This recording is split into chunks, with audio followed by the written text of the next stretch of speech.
जब देश के सबसे बड़े सूबे यूपी के मुखिया मंच पर भाषण देने जा रहे हों, तब क्या कोई नेता अव्यवस्था जैसी गुस्ताखी कर सकता है क्या?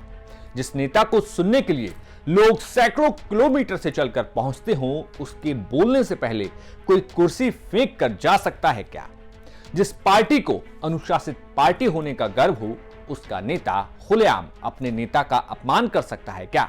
ये वो सवाल हैं जो बुंदेलखंड की राजनीति से लेकर लखनऊ तक तैर रहे हैं और हर कोई कह रहा है कि मुख्यमंत्री का प्रोटोकॉल बड़ा है या फिर नेताजी का गुस्सा। नमस्कार, यूपी तक देख रहे हैं आप, मैं आपके साथ मोहित कुशवाहा। अब तक सरकारी कार्यक्रमों में विपक्ष के नेताओं पर अव्यवस्था और अनुशासनहीनता के आरोप हमने लगते हुए देखे, लेकिन इस बार ये मामला सत्ताधारी पार्टी भारतीय जनता पार्टी के नेताओं के बीच देखने को मिला, जब सूबे के मुखिया खुद मंच पर मौजूद थे। दरअसल पूरा मामला 20 जून को बुंदेलखंड के झांसी जनपद का है, जहां पर मुख्यमंत्री योगी आदित्यनाथ का कार्यक्रम लगा हुआ था। विकसित भारत संकल्प सम्मेलन के इस कार्यक्रम में भाजपा के तमाम विधायक, सांसद, मंत्री और नेता मौजूद थे, लेकिन उस समय हर कोई चौंक गया जब भाजपा के एमएलसी बाबूलाल तिवारी कुर्सी फेंक कर कार्यक्रम से चले गए, जबकि उनके ठीक सामने मुख्यमंत्री योगी आदित्यनाथ भाषण देने के लिए मंच पर माइक संभाल रहे थे।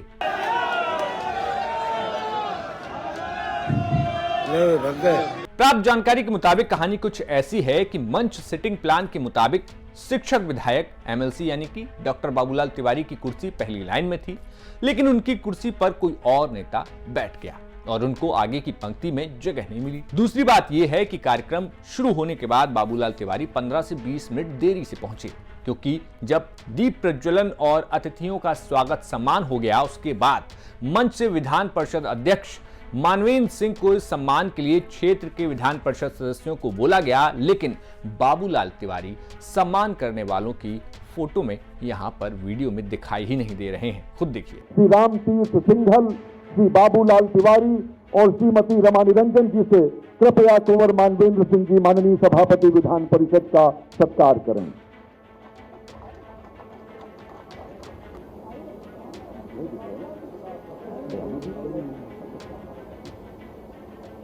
बहुत बहुत धन्यवाद। तो योगी आदित्यनाथ के मंच पर बाबूलाल तिवारी के साथ वो कहावत उल्टी पड़ गई जिसमें कहा जाता है कि दुर्घटना से देर भली, लेकिन यहां देरी की वजह से भाजपा एमएलसी बाबूलाल तिवारी के साथ दुर्घटना हो गई और उनकी कुर्सी पर कब्जा हो गया। अब बाकी विधायक, सांसद पहली लाइन में बैठे हों तो बाबूलाल तिवारी को ये बात कैसे पसंद आती? तो कहा जा रहा है कि भाजपा एमएलसी बाबूलाल तिवारी भी अपनी कुर्सी आगे लाने की कोशिश करने लगे, जिसके लिए सुरक्षा कर्मियों ने उन्हें ऐसा करने से रोक दिया, जिसके बाद वे कुर्सी फेंक कर चलते बने। लेकिन जब बाबूलाल तिवारी से उनके इस कृत्य को लेकर सवाल पूछा गया तो उन्होंने कहा कि वे एक शिक्षक हैं, उन्हें अनुशासनहीनता बिल्कुल बर्दाश्त नहीं होती। तो उन्होंने कहा कि लो, ये पड़ी तुम्हारी कुर्सी और हम चले। वीडियो वायरल हो रहा है मुख्यमंत्री के मंच का, क्या है सर वो? ठीक है, देखिए, हम शिक्षक हैं, प्रिंसिपल हैं, हमें अनुशासन पसंद है। आपने कभी देखा होगा कि हम लोग जो है कभी घुस करके फोटो खिंचाना, धक्का मुक्की करना, ये थोड़ी से हम पसंद नहीं करते। और आपको बताएं, कुछ जो फोटो प्रेमी लोग होते हैं वो अनुशासन बिगाड़ने का काम करते हैं।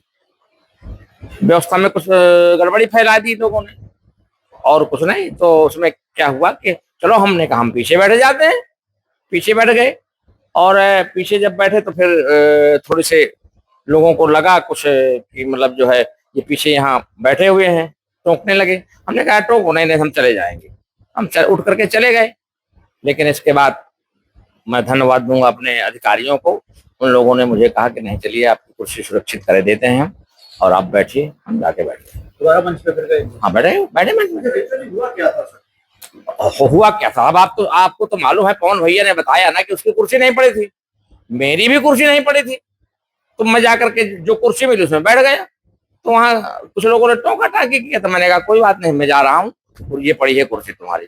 बस लापरवाही मानते हैं? ये लापरवाही नहीं, बड़े कामों में कुछ गड़बड़ियां हो जाया करती हैं, ये आयोजन है और इनमें गड़बड़ियां हो जाती हैं। उसको कोई किसी की कमी नहीं मानते। तो संगठन है, बड़ा संगठन है, कभी कभी गड़बड़ी हो जाती है। भाजपा एमएलसी बाबूलाल तिवारी उन ब्राह्मण विधायकों में भी शामिल रहे हैं जो लखनऊ में ब्राह्मण विधायकों की लिट्टी चोखा पार्टी का जब आयोजन किया गया था, उसमें ब्राह्मणों के मुद्दे पर बात की गई थी, उसमें वो शामिल थे और बाद में इस बैठक पर प्रदेश अध्यक्ष पंकज चौधरी ने आपत्ति तक दर्ज कराई थी।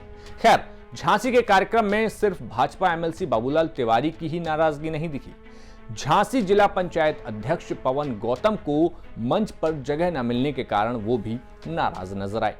पवन गौतम ने बकायदा फेसबुक पोस्ट में ये तक लिख दिया कि आत्मसम्मान से बढ़कर कुछ नहीं होता। हम वीरांगना झलकारी बाई के वंशज हैं। हमने महारानी की रक्षा हेतु सिर कटवा दिए, अंग्रेजों की पेंशन नहीं खाई, ऐसे 10 मंच कुर्बान। बता दें कि झांसी में मुख्यमंत्री योगी आदित्यनाथ का 2 दिन का कार्यक्रम था, लेकिन मुख्यमंत्री के कार्यक्रम में 2 बड़े नेताओं की नाराजगी पर जब हमने भाजपा जिलाध्यक्ष सुधीर सिंह से बात की तो उन्होंने कहा कि ये मामला हमारे संज्ञान में नहीं आया था, फिर भी हम पता करवा रहे हैं। सर, कल सीएम साहब की मंच पर एमएलसी साहब ने आरोप लगाया है कि हमारी कुर्सी तीसरी रो में डाली गई। वही जिला पंचायत अध्यक्ष का कहना है कि ये हमारा अपमान किया गया।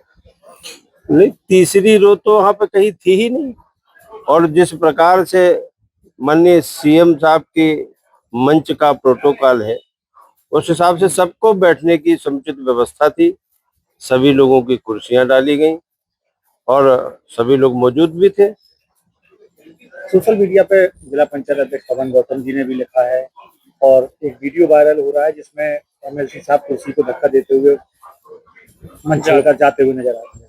अब मंच पे तो ऐसी कोई उस समय संज्ञान में नहीं आया। सोशल मीडिया पर अगर कोई विषय चल रहा है तो उसको देखेंगे, आगे पता करेंगे कि क्या विषय है। फिलहाल मुख्यमंत्री योगी आदित्यनाथ के मंच पर भाजपा एमएलसी बाबूलाल तिवारी का ये गुस्सा सोशल मीडिया पर जमकर वायरल हो रहा है। क्या ये कोई अंदरूनी कलह थी या फिर मंच के सिटिंग अरेंजमेंट में हुई कोई चूक? आपका इस खबर पर क्या कुछ कहना है, हमें कमेंट बॉक्स में बताइए। ये खबर भेजी थी हमारे सहयोगी प्रमोद गौतम ने। देखते रहिए यूपी तक। शुक्रिया। जब आप टिकट बांटने की बात करते हैं तो ज्यादा वक्त नहीं गुजरा, आप बोलते थे कि पूरे सहारनपुर की 7 की 7 सीटें मैं दूंगा, मैं बांटूंगा और 7 की 7 सीटें मैं कांग्रेस पार्टी को के लिए लड़ाऊंगा। क्या अभी भी उसी स्टैंड पर है? कांग्रेस? हाँ। मैं तो अपना इस्तेमाल ही नहीं करता हूं, मैं कांग्रेस इस्तेमाल करता हूं।